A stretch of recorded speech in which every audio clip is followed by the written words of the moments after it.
जय हिंद, जय भारत। मैं हूं रीना सुथार और स्वागत है आप सभी का मेरे इस चैनल में। आज के इस वीडियो में मैं आपके साथ शेयर करूंगी इंडियन वेटरन्स ऑर्गेनाइजेशन की तरफ से जो एक लेटर लिखा गया है माननीय राष्ट्रपति जी को। और क्या लिखा है इस लेटर में, वो कौन कौन से मुद्दे हैं जिसके बारे में इस लेटर में पूरे विस्तार से जानकारी दी गई है। तो पूरा इस लेटर को पढ़कर मैं आप सबके सामने रखूंगी और समझाने की कोशिश करूंगी। लेकिन इससे पहले मुझे एक वीडियो आप सब लोगों के साथ शेयर करना बहुत ज़रूरी लग रहा है। देखिए, दो एक दिन पहले जम्मू के पुंछ ज़िले में जो एक आतंकवादियों द्वारा किए गए कायराना हमले में हमने हमारे 5 फौजी भाइयों को खोया है। वो वीडियो तो मैं आप सब लोगों के साथ शेयर भी नहीं कर पा रही हूँ। आप सब लोगों ने सोशल मीडिया में वो वीडियोस देख ही लिए होंगे। और कोई ऐसा व्यक्ति होगा जो इस वीडियो को देखकर गुस्से नहीं हुआ होगा, लेकिन इसके बारे में मैं बात नहीं करूँगी। पर एक बात की जानकारी मैं आपको दे दूं कि जो ये 5 फौजी भाई जवान जो हमारे शहीद हुए हैं, इनमें से जो 4 हमारे फौजी भाई थे, ये पंजाब से थे। तो देखिए, ये जो फौजी शहीद हुए हैं, इनके सम्मान में इनको मैं कहूँगी सही श्रद्धांजलि देने के लिए जो पंजाब की सरकार है, जो माननीय मुख्यमंत्री भगवत मान जी हैं, इन्होंने एक वीडियो क्लिप के जरिए हमें ये जानकारी दी है। ये क्लिप सोशल मीडिया से मुझे मिली है।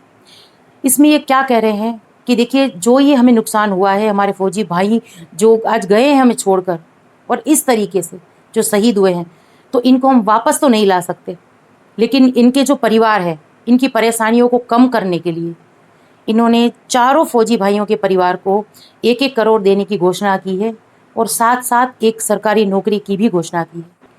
वैसे तो मैं भगवान से यही दुआ करती हूँ कि किसी के भी परिवार से कोई भी लड़का शहीद ना हो, कोई भी मेरा फौजी भाई शहीद ना हो, क्योंकि हम कल्पना भी नहीं कर सकते हैं कि जिस माँ का बेटा गया है उस माँ पे क्या बीत रही होगी। क्योंकि हम ही जब वो वीडियो नहीं देख पा रहे हैं, तो वो माँ जिसका वो बेटा था या जिसके परिवार से वो सदस्य था, वो इस वीडियो को नहीं देख पा रहे होंगे।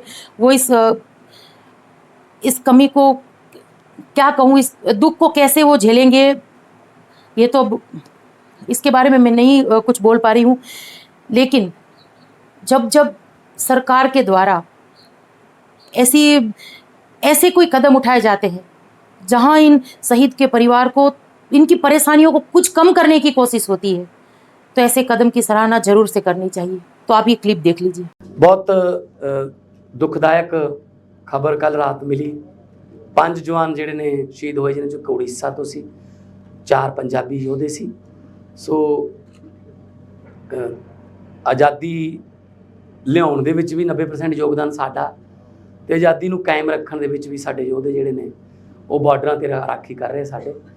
ਤੇ ਚਾਰੇ ਜਿਹੜੇ ਸ਼ਹੀਦ ਹੋਏ ਨੇ, ਸਾਡੇ ਕੋਲੇ ਸਾਰੀ ਡਿਟੇਲ ਆ ਗਈ, ਕਰਨਾ ਉਹਨਾਂ ਕੋਲੇ ਪਰਿਵਾਰਾਂ ਕੋਲੇ ਜਾ ਕੇ ਵੀ ਆਵਾਂਗੇ। 1 ਕਰੋੜ ਰੁਪਈਆ ਜਿਹੜਾ ਕਿ ਸਾਡਾ ਜਿਹੜਾ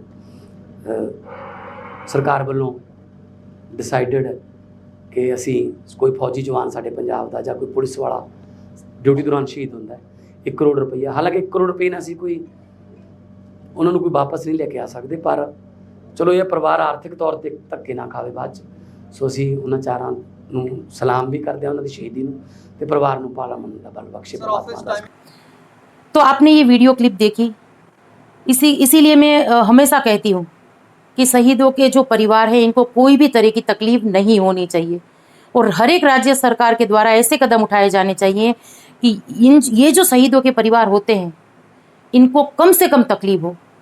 और इसी के साथ साथ मैं हमारे माननीय प्रधानमंत्री जी से भी एक निवेदन करना चाहूँगी, एक रिक्वेस्ट करना चाहूँगी, क्योंकि मैं जानती हूँ कि आप चुप नहीं बैठेंगे। आपने जिस तरीके से उरी का बदला लिया है या पुलवामा हमले का बदला लिया है, तो आतंकवादियों द्वारा किए गए इस कायराना हमले का भी आप बदला लेंगे।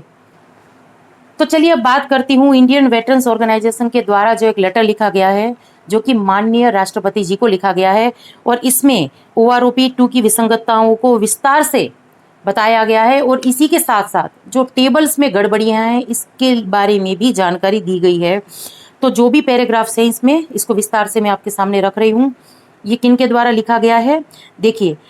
जो इंडियन वेटरन्स ऑर्गेनाइजेशन के संस्थापक हैं और राष्ट्रीय अध्यक्ष हैं श्री जोगेंद्र सिंह सेंगर जी, इनके द्वारा ये लिखा गया है। तो सबसे पहले तो ये केंद्र सरकार को शुक्रिया अदा करते हैं कि आपने जो 1 जुलाई 2019 से OROP 2 को देने की घोषणा की, तो उसके लिए मैं आपको आभार व्यक्त करता हूँ। इसी के साथ साथ देखिए आगे के पैराग्राफ में ये क्या लिखते हैं कि रक्षा बलों के तीनों अंगों के जैसे कि जेसीओस ओआर यानी कि अधिकारी रैंक से नीचे के जो रैंक हैं उनके द्वारा उनको जो सामना करना पड़ रहा है OROP 2 के टेबल्स की विसंगतताओं को लेकर, इसको दूर किया जाना चाहिए। किसके बारे में? जैसे कि मैंने कहा कि OROP 2 के मानदंड सशस्त्र बलों के उन रैंकों के लिए है जिन्हें सशस्त्र बलों की शारीरिक फिटनेस, दक्षता और प्रभावशीलता बनाए रखने के लिए नियमों के अनुसार कम उम्र में सेवा मुक्त करने के लिए मजबूर किया जाता है। यानी कि ये कहा गया है कि OROP 2 किसके लिए था? जिनको कम उम्र में जो रिटायरमेंट होते हैं, जो जल्दी यानी कि 35 या 40 साल में जो रिटायर होते हैं, ये उनके लिए था, ताकि जब ये संशोधन हो, जब पेंशन में संशोधन हो, तो वो पीछे न छूट जाए, बल्कि महंगाई के हिसाब से उनकी पेंशन भी बढ़ती रहे और वो अपना गुजारा आराम से कर सके। ना ही कि अधिकारी रैंक के लिए जो 60 साल की एक पूरी एज उनकी हो जाती है, जब उनके बच्चे बड़े हो जाते हैं, जब वो उनके इतने खर्चे भी नहीं होते हैं, तब वो रिटायर होते हैं, उनके लिए OROP नहीं था। इसके बारे में जानकारी दी गई।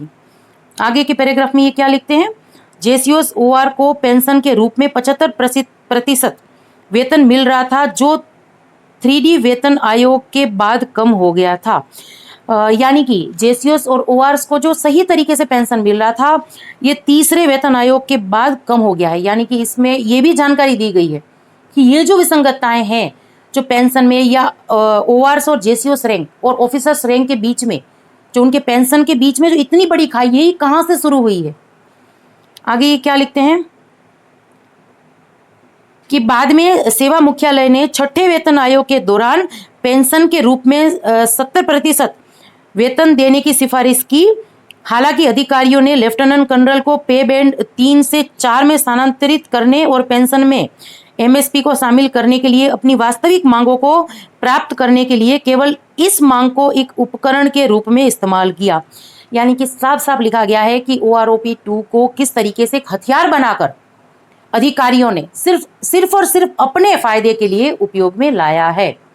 इससे ORs और JCOs रैंक को कोई फायदा नहीं हुआ है। फायदा हुआ है तो सिर्फ ऑफिसर्स रैंक को ही हुआ है, और यहाँ तक कि सूबेदार मेजर तक की रैंक को नुकसान हुआ है इससे। इसके बारे में जानकारी दी गई है। आगे ये क्या लिखते हैं? 5वें वेतन आयोग के दौरान उन्होंने हवलदार के वेतन को कम कर दिया। हवलदार, नायक और सिपाही अधिकारियों के वेतन में वृद्धि करने के लिए तब से ये तीनों रैंक भुगत रहे हैं। यानी कि 5वें वेतन आयोग में भी ऐसी गड़बड़ियां देखने के लिए मिली है कि किस तरीके से हवलदार रैंक हो चाहे सिपाही रैंक हो, इनकी पेंशन रिवीजन में कोई फर्क नहीं किया गया है, कोई सही तरीके से रिवीजन नहीं हुआ है। ऐसा इसलिए कि सिर्फ और सिर्फ अधिकारी रैंक को फायदा हो सके। आगे ये क्या लिखते हैं? OR और मिलिट्री सर्विस पे की कम दर इस तथ्य के बावजूद कि जेसीओस और ORs के सामने आने वाली कठिनाइयां शांति के साथ साथ अधिकारी की तुलना में अधिक है।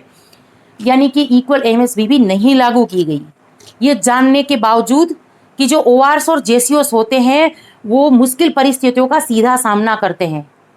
पोस्ट पर वो रहते हैं, फील्ड पर वो रहते हैं, ना ही कि अधिकारियों की तरह AC वाले रूम पर आराम से बैठकर नौकरी करते हैं। इसके बारे में बात की गई है। फिर भी MSP अधिकारियों को ही ज़्यादा मिलती है। और अभी आपने 1-2 ऐसे मैसेज भी देखे होंगे सोशल मीडिया में जो घूम रहे हैं, जो कि कुछ एक ब्रिगेडियर के द्वारा लिखे गए हैं। वो साफ साफ उसमें लिख रहे हैं पूरी बेशर्मी के साथ कि जो नायक रैंक हो, चाहे सिपाही रैंक हो, चाहे हवलदार रैंक हो, यानी कि JCOs से नीचे के जो रैंक हैं उनको MSP इक्वल नहीं मिलनी चाहिए। हाँ, JCOs के लिए इन्होंने थोड़ी मोड़ी 10,500 की MSP की मांग की है, तो इससे तो हम यही मान रहे हैं कि देखिए ये फूट डलवाने की कोशिश है। इस पे बारे में बात नहीं करूंगी क्योंकि पूरा एक विस्तार से मैंने वीडियो बनाया है इस पे। तो देखिए इसमें MSP के मुद्दे को सही तरीके से उठाया गया है इस लेटर में। ऐसा मैं क्यों कह रही हूँ? क्योंकि देखिए ये जो MSP का मुद्दा है आया कहाँ से था, सबसे पहले ये समझना जरूरी है। इस मॉडल को उठाया गया था विदेशी रक्षा बलों की जो एक मॉडल्स, यानी कि बाहर के देशों में जो MSP दी जाती है सशस्त्र दलों को, उसके ऊपर से ये MSP का मुद्दा आया था। तो वहां पर तो सभी रैंकों को समान एमएसपी मिलती है।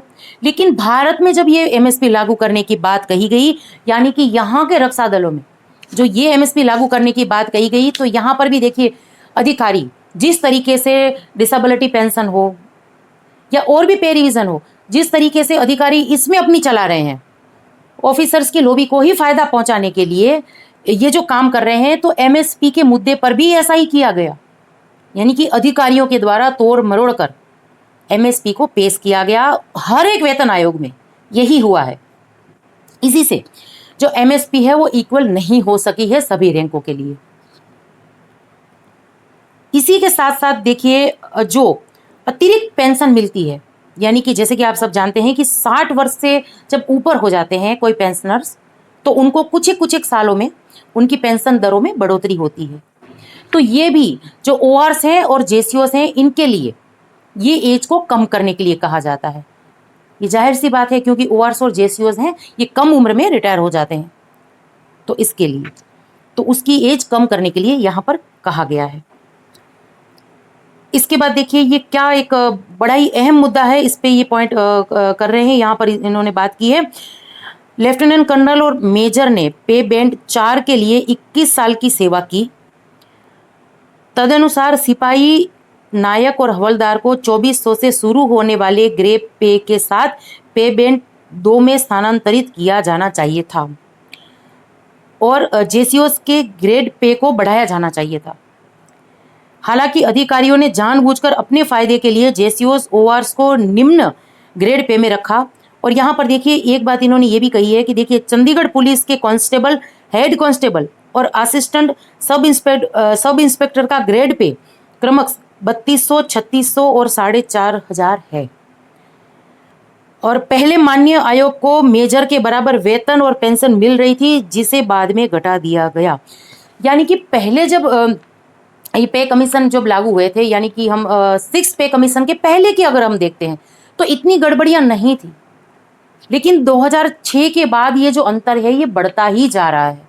तो विस्तार से इन सारी जो विसंगतताएं हैं इसके बारे में इस लेटर में ध्यान आकर्षित किया है। इसके बाद एक अहम मुद्दा कि पेंशन भोगियों को जीएस वेतन में शामिल नहीं किया गया। और इसके बाद देखिए विकलांगता पेंशन की यहाँ पर बात की गई है। अधिकारियों ने जेसीओस ओआरस के बीच विकलांगता पेंशन देने में बहुत बड़ा अंतर है। जब देश की सुरक्षा की रक्षा के लिए सीमा पर जवान और अधिकारी एक साथ लड़ रहे हो और युद्ध या शांति के दौरान कोई अप्रिय घटना हो जाती है, तो जो रक्षा सेवा के लिए जिम्मेदार हो, तो इसमें कोई संदेह नहीं है कि पुरस्कार देने में इतना बड़ा अंतर कैसे हो सकता है।